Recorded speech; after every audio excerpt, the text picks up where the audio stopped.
Il est temps maintenant que l'on attaque la dernière table ronde de la journée. L'idée maintenant, c'est de se projeter sur l'avenir et de s'interroger finalement sur les grands jalons qui nous attendent, finalement, l'avenir de la tech. Comment va-t-il s'imaginer et comment l'imagine-t-on dès aujourd'hui? Et pour ce faire, j'appelle Séverine Grégoire, entrepreneuse aguerrie, à succès, et qui est en charge aujourd'hui des questions d'innovation et des relations avec les startups à la CMA-CGM. Et Séverine, tu es accompagnée de l'ensemble de tes intervenants que je te laisserai présenter. Merci beaucoup et bonne table ronde.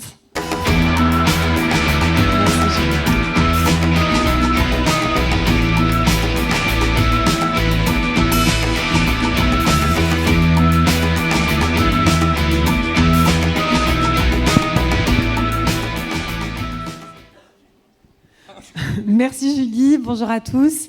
Difficile de passer après Raphaël, mais on va essayer de conclure cette journée du grand bain sur une touche peut-être d'optimisme sur notre vision de la tech.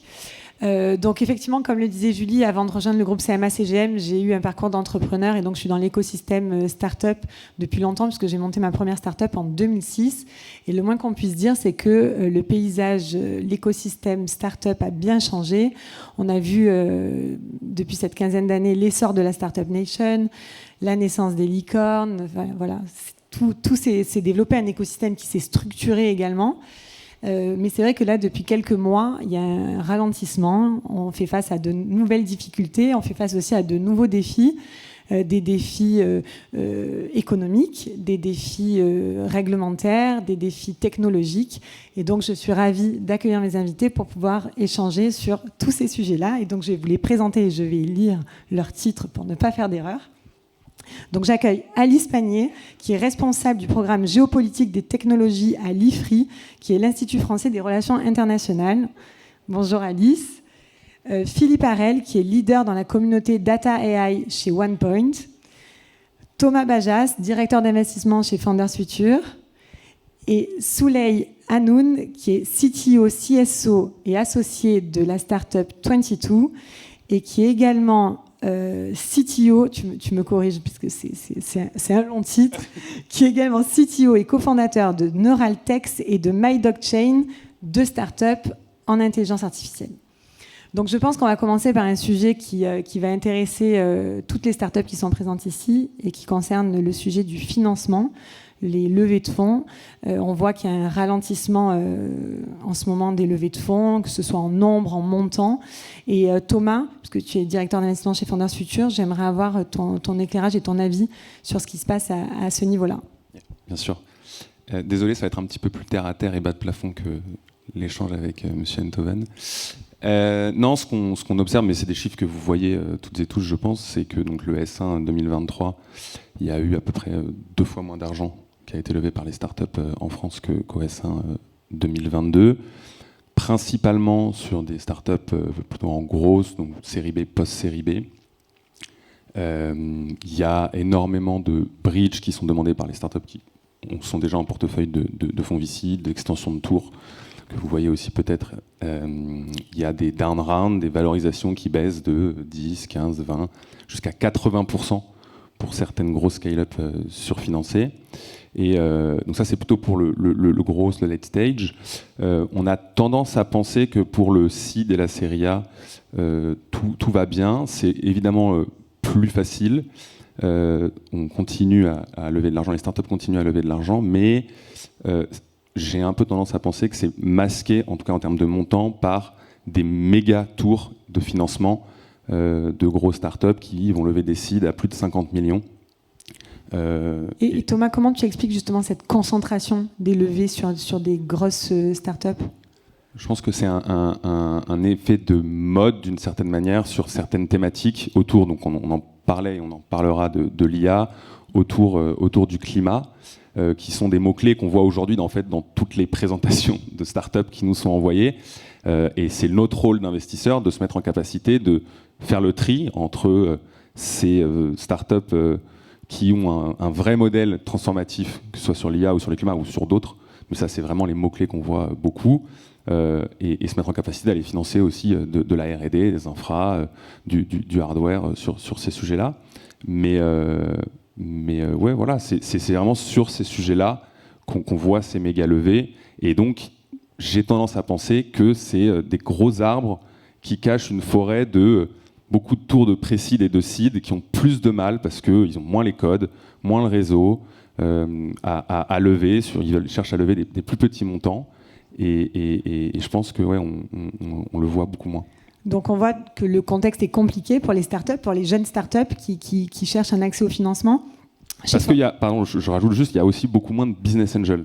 C'est vrai. Du fait qu'il y ait beaucoup moins de gros tours en grosse, de surfinancement, il y a moins de BSPCE, il y a moins de gens qui sortent en C-level, donc il y a moins de gens qui réinvestissent. Et tout ce tissu de business angel, local ou pas d'ailleurs, a tendance à beaucoup moins financer ces tours de pré-seed autour de 500K à 1 million.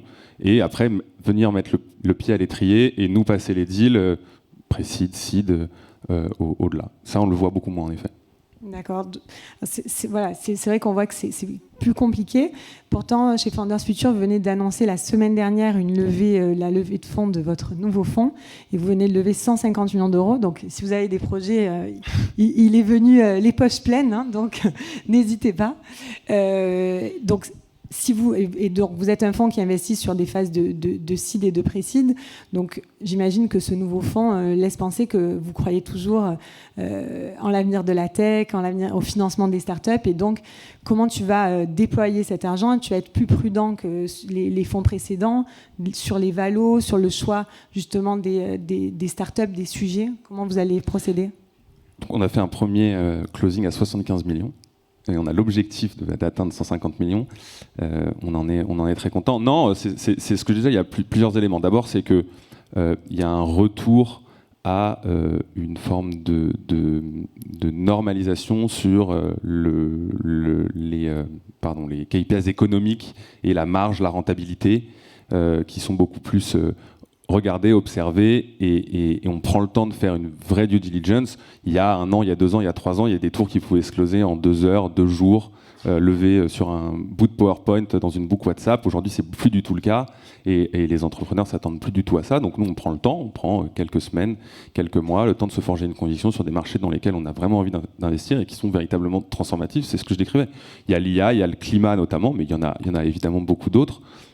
Mais il faut prendre le temps de rencontrer les entrepreneurs, se forger une conviction, avoir la confiance, travailler profondément sur les marchés dans lesquels on va investir, parce que c'est pour les 10, 15, 20 prochaines années. Et on est pour le coup super confiant parce qu'on continue à rencontrer des repeat entrepreneurs, mais pas que, qui ont la niaque et qui ont envie d'entreprendre sur honnêtement des super projets. Et la qualité, pour le coup, n'a pas du tout baissé sur les dossiers qu'on reçoit, et ça c'est plutôt très très bon signe. Oui, c'est souvent dans ces périodes-là finalement qu'on voit les plus belles pépites émerger.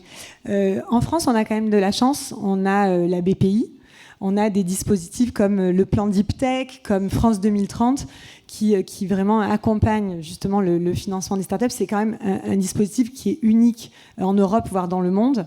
Et malgré ça, il y a quand même une difficulté au niveau du scale des startups en France. Souley, toi, je sais que tu es financé par... tu es le cofondateur de 22. 22 a été cofondé par William Eldin, qui est le fondateur de Coyote. Donc, c'est un repeat entrepreneur. Donc, toi, tu as la BPI. Comment tu vois ce dispositif et l'aide que ça peut t'apporter? Tout à fait. Les aides de la BPI sont un dispositif en fait qui est assez unique en Europe et au niveau international. Nous, on a eu la chance d'avoir la BPI comme lead dans notre levée de mars. On a réussi à lever 22 millions. C'est vrai en fait sur une série A. Donc c'est vrai que les difficultés ont commencé en fait, bien sûr avec le Covid. Ça a entraîné Covid, guerre en Ukraine et voilà. Après c'est la situation économique. C'était les sources de tout ça. Mais en tout cas, on a réussi en fait via la BPI en fait et créer avec des CVC, donc en fait des corporates qui ont plus facilement en fait voulu suivre cette levée. Et aussi 22 en fait a montré ses capacités en fait en termes de maîtrise du marché et de la techno, parce que ça fait depuis 2015 qu'on existe, on fait de l'IA depuis 2016. Donc on a montré un historique en fait, et c'était Ça nous a beaucoup aidé en fait dans notre levée. Mais effectivement, en fait, la BPI offre des appels à projets, des subventions, aussi participe en fait à des levées significatives, grosses, très très grosses même, comme celle de Mistral, mais aussi beaucoup plus petites avec des seeds et des séries 1. Et ça, c'est quelque chose en fait qui aide énormément, qui rassure, parce que là, on est dans une étape en fait où il faut rassurer le marché financier, principalement, même si c'est difficile à un moment en fait pour du capital risque de rassurer au-delà d'un certain niveau, parce que c'est la définition quand même. Mais effectivement, c'est une aide extrêmement précieuse, surtout qu'elle s'accumule en fait avec les autres aides de crédit d'impôt et autres. Et penses-tu qu'en France, on arrive à financer les scale-up ? Le niveau start-up, l'amorçage, même si c'est plus difficile, l'écosystème est quand même structuré. Mais est-ce que tu penses qu'il y a la place, ou alors il faut forcément aller lever à l'étranger ? Alors, peut-être les scale-up, c'est ce qui est le plus difficile à financer. Parce que les startups, en fait, on voit l'idée, on comprend le risque, on comprend en fait l'engagement, ok, on peut y aller. Les PME ou les entreprises qui sont déjà rentables ou des choses comme ça, on comprend aussi en fait qu'est-ce qu'elles peuvent financer. Les scale-up, c'est typiquement en fait le entre-deux qui est assez compliqué en fait vraiment sur lequel on peut se positionner facilement pour prendre le risque, même si c'est comme le disait Thomas, en fait il y a beaucoup d'effets de mode. Donc en fait, il faut voir si ça change ou pas. Ça, c'est une observation en fait des années passées, avec des scale-up en fait qui avaient des difficultés en fait pour aller chercher tout simplement suffisamment de fonds. Évidemment, elles font des bridges, elles font des séries A additionnelles, et en fait, à un moment, elles y arrivent ou elles partent à l'étranger. Très bien, merci. On voit en ce moment donc effectivement l'émergence de sujets un peu à la mode, donc l'intelligence artificielle, le quantique qui arrive aussi en force. On a quand même un vivier de talent au niveau des data scientists en France. La preuve en est, Facebook à l'époque, et donc Meta a installé son laboratoire d'intelligence artificielle qui est dirigé par un Français à Paris. Donc le vivier est là, mais arrive-t-on finalement à conserver ces talents autour de ces sujets-là et autour des sujets de data ?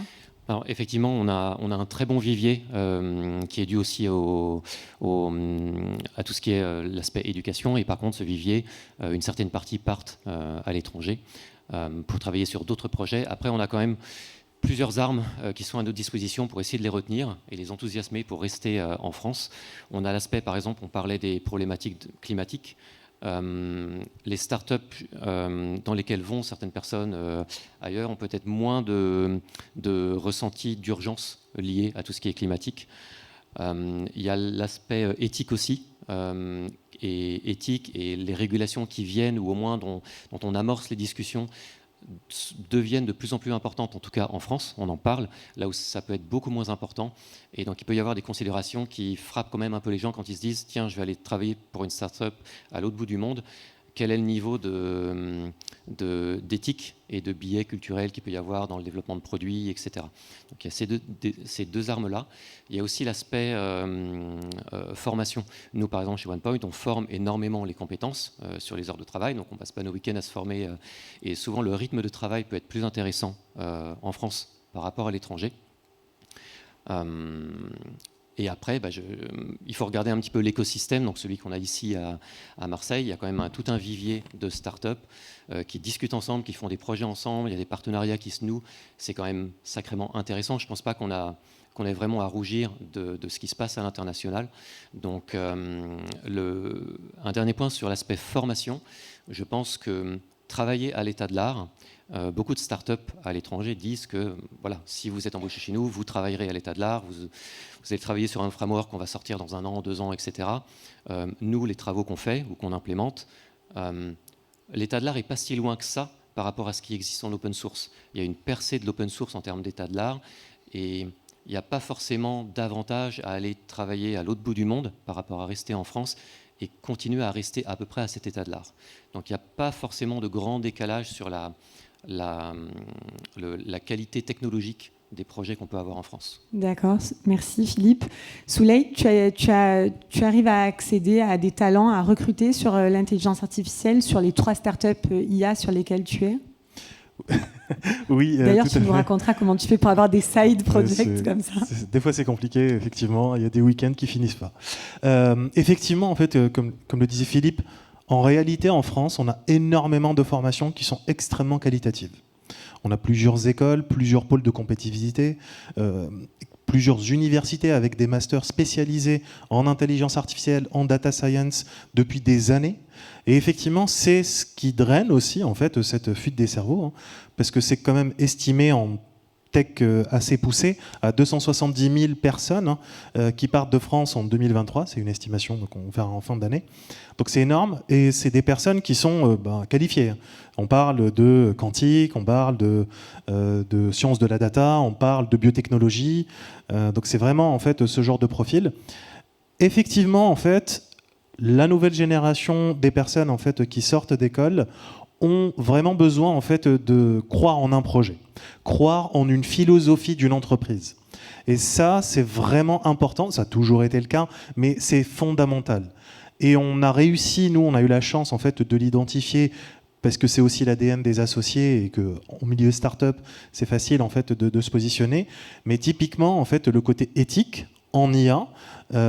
Nous, on l'a identifié en fait vraiment dès les premières personnes de l'équipe et on a créé un comité éthique avec des personnes élues du personnel.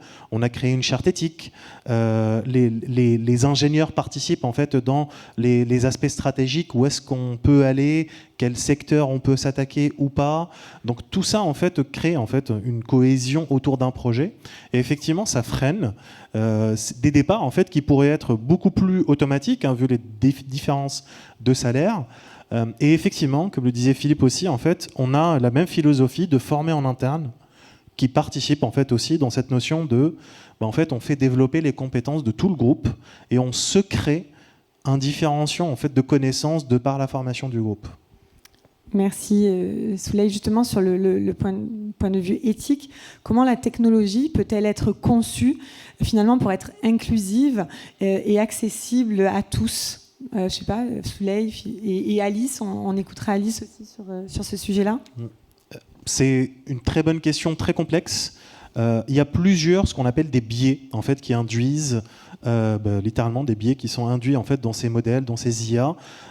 Ça passe par déjà en fait une philosophie, c'est-à-dire les ingénieurs qui prennent conscience en fait de cet aspect éthique, de cet aspect inclusif, et qui puissent en fait y réfléchir pendant les conceptions de ces algorithmes et dans la collecte de la donnée. Et après, ça passe par la façon avec laquelle on fait les algorithmes et la façon avec laquelle on collecte et on prépare la donnée. Au-delà de ça, il y a tout un ensemble d'aspects qui sont aussi à considérer sur quelles sont les personnes qui vont tester, avec quelles personnes on va identifier les besoins. En fait, toutes ces petites interventions, on se rend compte en fait que les profils qui sont à la source jouent énormément aussi. Philippe, tu veux compléter ?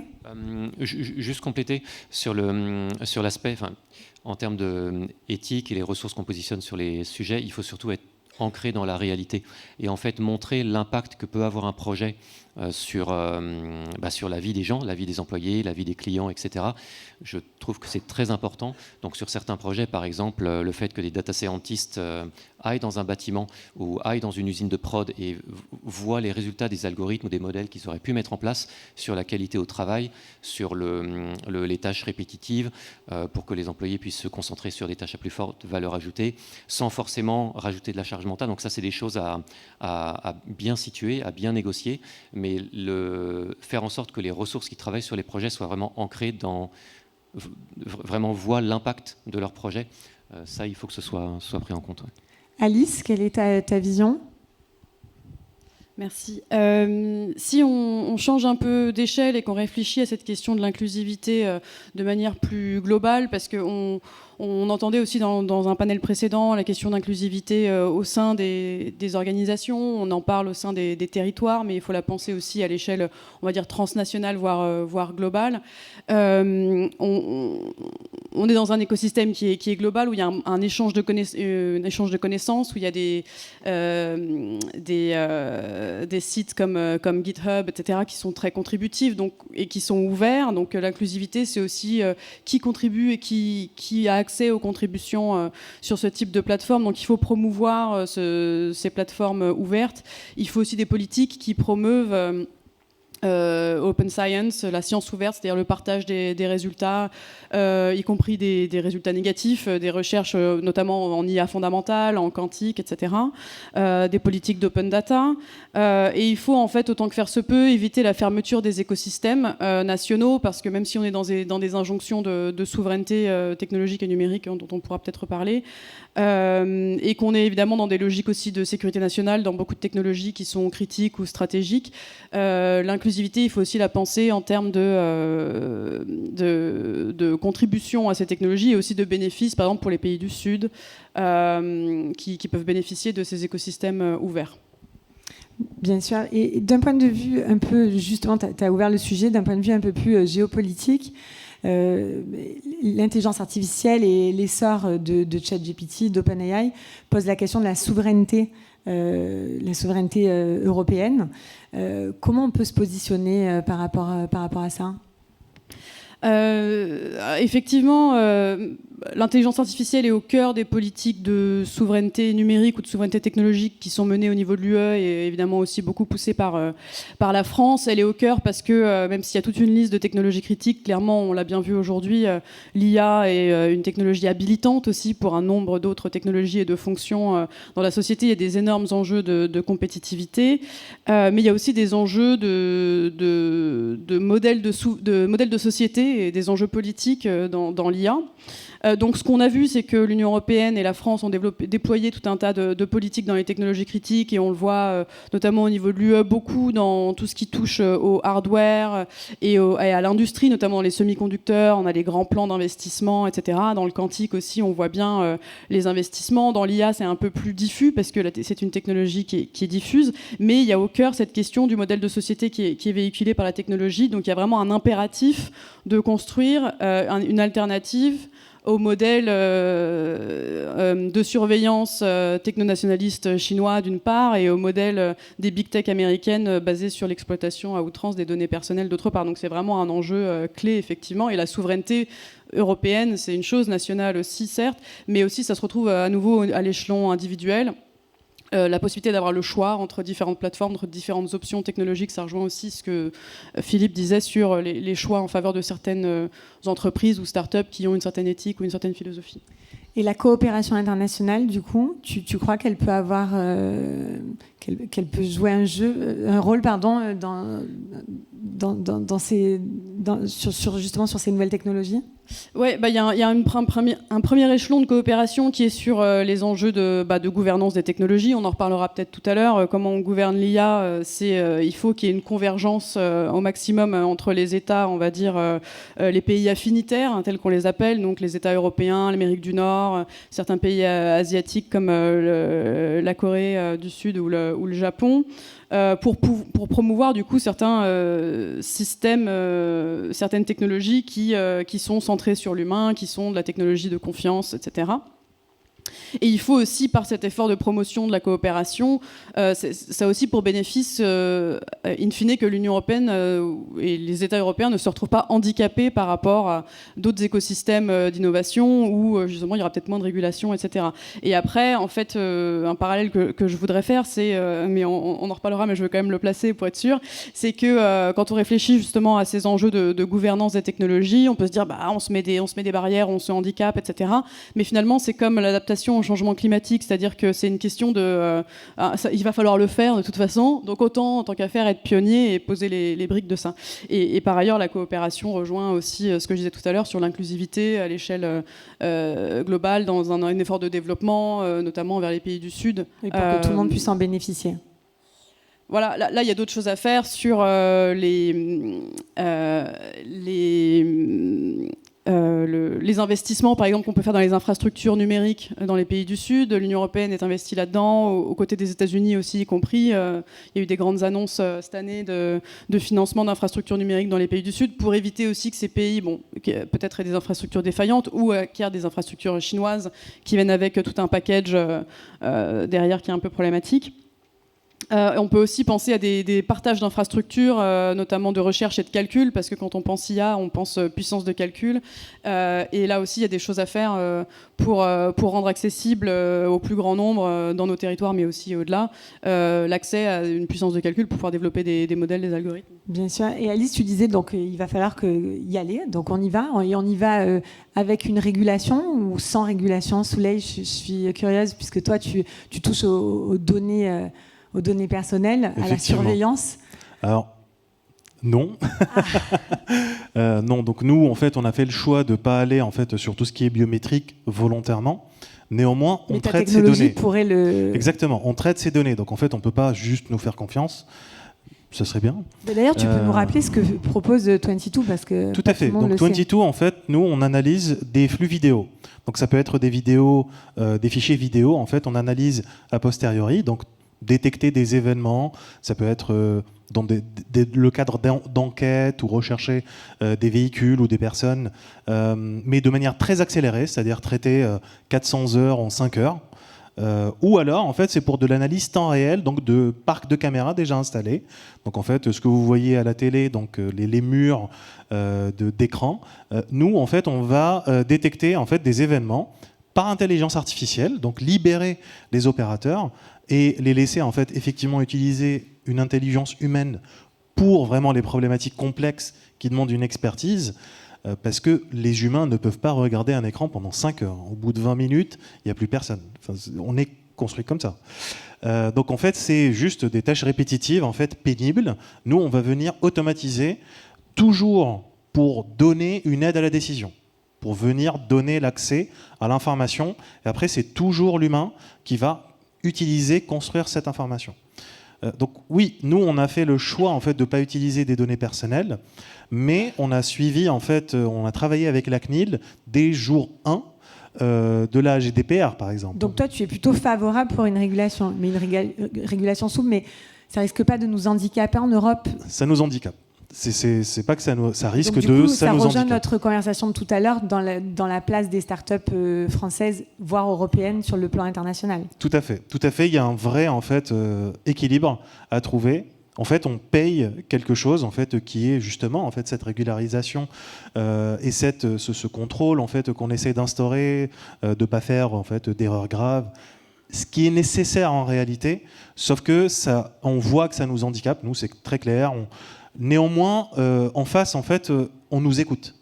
Donc, en fait, quand on échange avec la CNIL, quand on échange avec au Parlement, quand on échange en fait sur ces sujets, quand on est consulté, en fait, on est bien écouté effectivement. Bon, il y a des choses, c'est des instances en fait sociétales, donc c'est des débats d'idées, donc on peut pas, ça veut pas lever le truc non plus. Et en fait, ça devient bloquant. Et ça peut en fait entraîner, enfin ça joue énormément aussi dans le départ en fait des entreprises d'Europe et de France notamment. Le départ aux États-Unis, il y en a beaucoup en fait, c'est notamment à cause du manque d'exploitation de leur technologie, du fait de l'utilisation des données. Philippe, je te voyais hocher de la tête. Oui, justement sur le thème de la régulation, j'ai pas de doute non plus qu'il faille mettre un cadre à l'usage des technologies d'IA et d'IA générative. Moi, la seule crainte que j'ai, c'est que c'est le temps qu'on va mettre. Alors, j'ai pas de doute non plus que ce sera difficile de donner un cadre et de réguler. J'ai pas de doute qu'on va y arriver. J'ai un doute sur le fait qu'on y arrive avant la prochaine rupture technologique.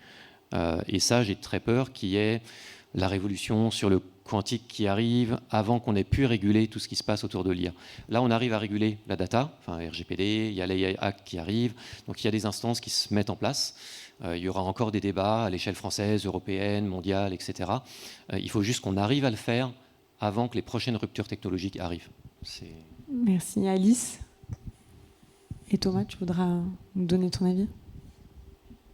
Ouais, là-dessus, je pense que effectivement, il faut regarder un peu vers l'avenir, c'est-à-dire penser dans la longue durée, un peu dans le sens de l'histoire. Enfin, ça rejoint ce que je disais tout à l'heure sur le changement climatique. En fait, certaines choses qui sont décriées au sein de l'UE et à l'international, comme le RGPD, donc le règlement général sur les données personnelles, a été adopté peu ou prou à l'identique par un nombre croissant de pays, et y compris des pays du Sud, même si je ne suis pas particulièrement focalisée là-dessus. Mais en tout cas, c'est un modèle vraiment qui n'est pas uniquement européen. Ou euro-atlantique, non, parce qu'on voit bien qu'aux États-Unis, il y a des débats et il y a des États américains qui prennent des mesures similaires. Mais ce que je veux dire par là, c'est que ça paraît comme une contrainte, c'est une contrainte et peut-être que c'est mal mis en œuvre.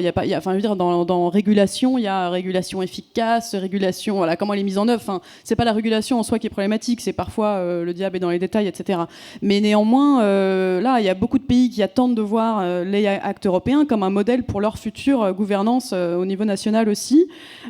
Donc il faut voir ça comme si les entreprises et les start-up françaises incluent en fait déjà dans leur réflexion et dans leurs produits aujourd'hui les contraintes qui vont venir demain, ça va forcément être un atout, un élément différenciant, qualitatif, et ça va faire, à mon avis, si on a un petit peu dans l'anticipation, ça peut forcément être un bénéfice demain pour ces entreprises. Et par ailleurs, je dirais que c'est pas une question évidemment uniquement européenne, il y a des tas de débats à l'international comme Philippe l'a dit, et il y a aussi des initiatives qui sont prises entre l'Union européenne et les États-Unis ou entre les pays du G7 pour avoir par exemple un code de conduite pour les entreprises qui travaillent dans l'IA notamment, un code de conduite volontaire. Donc on a quand même un degré de convergence croissant. Et donc l'Union européenne et les pays européens ont plutôt la possibilité, et les entreprises européennes, la possibilité d'être dans l'anticipation et de se retrouver à la pointe en fait demain. Merci Alice. Thomas, toi, d'un point de vue investisseur et d'un point de vue start-up, tu le vois comme un handicap ? Moi, je vois beaucoup moins la régulation comme un frein au développement technologique, mais plutôt comme un frein d'un côté sur le financement. On en parlait encore ce midi. Je pense qu'il y a des régulations françaises et européennes qui vont empêcher les grandes banques, les grands assureurs de financer l'innovation plus qu'elles ne le font aujourd'hui, BAL 2 et d'autres. Et ces régulations-là n'existent pas aux États-Unis et pas en Asie, et on voit que ce type d'acteurs-là finance beaucoup plus la tech, beaucoup plus les fonds, beaucoup plus les entreprises directement. Or nous, on a ce type de contraintes-là qui font qu'il y a moins d'argent qui se déverse dans l'innovation. Donc ça, c'est un premier sujet sur la régulation. Et pareil sur le marché, encore que je ne sais pas si c'est encore vers aujourd'hui, encore un peu, je pense qu'on est beaucoup trop lent et c'est encore beaucoup trop coûteux de développer une start-up française au niveau européen, ou une start-up allemande au niveau européen, ou une start-up des Pays-Bas au niveau européen. Et ça prend des années et des années. Et alors, il y a des contraintes de langue, il y a des contraintes financières, il y a plein de contraintes, mais je pense que la régulation est encore aujourd'hui certainement un frein sur ce point. Merci.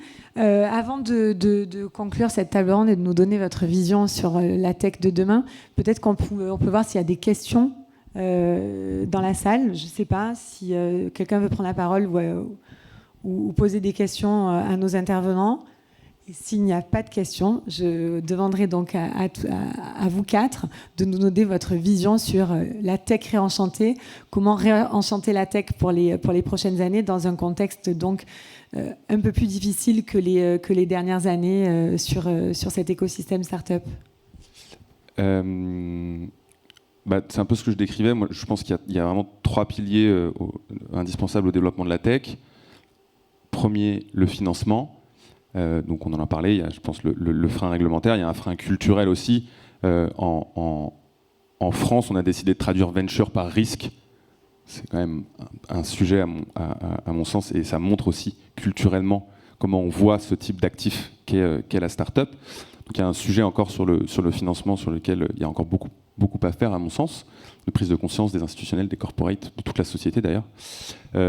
Il y a un sujet sur le marché, je le décrivais, je pense qu'il faut qu'on soit aussi beaucoup plus ambitieux, nous-mêmes, start-up françaises, et qu'on pousse aussi les start-up dès le site, dès la série A, à aller un peu plus rapidement à l'international, parce que le marché est à minima européen.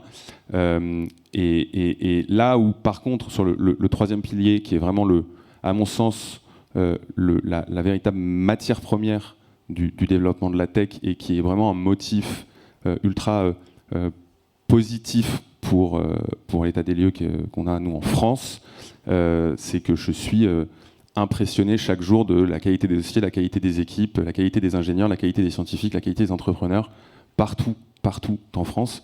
Et je pense qu'on est les meilleurs, parce que je suis évidemment chauvin, mais en tout cas parmi les meilleurs. Et donc je suis extrêmement heureux d'être dans cet écosystème et surtout très très ambitieux pour la suite. Merci Philippe. Je voudrais avoir ta conclusion sur justement ça et après on écoutera Soleil et Alice. Ouais, sur la tech réenchantée. Bien en fait, sûr. moi, ce que je vois sur l'aspect, en tout cas, IA générative, c'est que de manière générale, il y a eu des révolutions au fil du temps.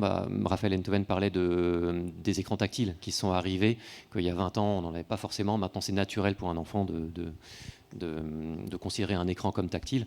Ce que je vois avec IA générative, c'est que la friction entre l'être humain et la tech se réduit et que du coup, c'est plus naturel d'utiliser la tech et donc qu'elle se diffuse plus largement pour être plus inclusive.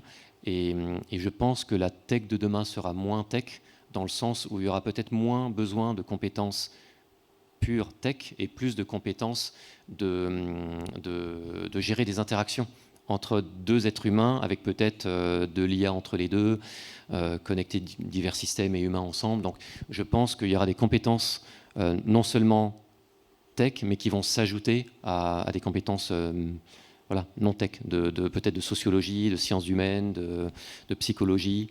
Voilà. Merci Philippe. Soleil ? Je pense qu'aujourd'hui, nous sommes en fait dans la meilleure période pour l'évolution de la tech en France. Et en Europe, en réalité.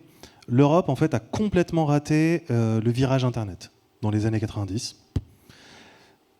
On a aussi complètement raté le virage de la génomique, début des années 2000. Le signal envoyé par la France, l'Europe concernant l'IA, le quantique et la biotechnologie n'est absolument pas le même. Et les efforts en fait, réalisés d'un point de vue politique, on a vu plein de soucis, plein de freins, mais même avec ça, en fait, je pense qu'il n'y a jamais eu en fait, une meilleure période avec autant de talents qui veulent se lancer, autant d'acclimatation du marché, des utilisateurs, des financiers, mais aussi en fait, de manière générale en fait, de l'esprit entrepreneurial en France. Et effectivement, l'Europe, en fait, elle a un combat à réaliser au niveau international. C'est littéralement un combat, hein, soyons très clairs. Les frontières européennes sont beaucoup plus compliquées en fait, à franchir que des frontières des États américains, par exemple. Il va falloir le faire. Va falloir le faire. Il n'y a pas de raison en fait, que ça bloque. Effectivement, c'est une course. Mais en fait, on est vraiment dans une mouvance en fait, extrêmement positive. Et on a des challenges qui sont énormes, qui nous attendent, en fait, qui dépassent la tech, qui sont le climat, l'environnement, l'énergie, où la tech est indispensable au-delà de simplement en fait, la quantité d'informations que l'humanité génère. En fait, il faut se rappeler qu'il y a une loi en fait, qui illustre à combien de temps l'humanité en fait, double sa connaissance et la quantité d'informations qu'il y a dedans. Au 18e, c'était à peu près un siècle. En 1800, pardon. En 1900, c'était 50 ans. Aujourd'hui, on est à 7 mois. Dans quelques temps, en 2025, on projette que ça soit 14 heures. Ouais. Donc, en fait, on n'a pas le choix. C'est plus une question en fait, sur ces technologies. Est-ce que ça va s'instaurer ou pas? Ou est-ce qu'il faut y aller ou pas? En fait, si on n'y va pas, ça va venir. C'est comme la génomique en fait, qui s'est passée. Mais le climat reste extrêmement positif à mon sens. Merci pour ton éclairage. Alice ? La tech enchantée, c'était comment la formule ? La tech réenchantée. Comment réenchanter la tech ? Moi, j'ai trouvé très inspirante toutes les interventions que j'ai entendues depuis ce début de journée, à vrai dire. Donc, je pense que la tech réenchantée est déjà là. Elle est portée par des entrepreneurs comme des grands groupes, etc. Et pour moi, c'est une tech qui vit avec son temps, qui est aux prises avec la société, qui favorise l'inclusion, la diversité, la démocratie, l'adaptation et au changement climatique ou la réduction de l'empreinte carbone, etc. Et c'est une tech qui existe. On va peut-être avoir des énormes ruptures, effectivement, avec le quantique si les ordinateurs finissent par fonctionner à la hauteur des attentes. Donc voilà, elle est là. Il faut effectivement regarder le verre à moitié plein et se dire que sur les gros enjeux de société, on n'est peut-être pas des GAFAM, mais on est là et ce sera peut-être encore une fois très différenciant quand on aura vraiment mis ça voilà, en priorité, tous ces enjeux. Voilà. Bah écoutez, merci à tous les quatre d'avoir partagé votre avis et votre vision sur cette tech qui est enchantée finalement. Elle n'est pas à réenchanter, parce que finalement elle est déjà enchantée. Merci beaucoup Julie, je pense que je vais te laisser la parole de fin. Et merci à tous pour cette belle journée.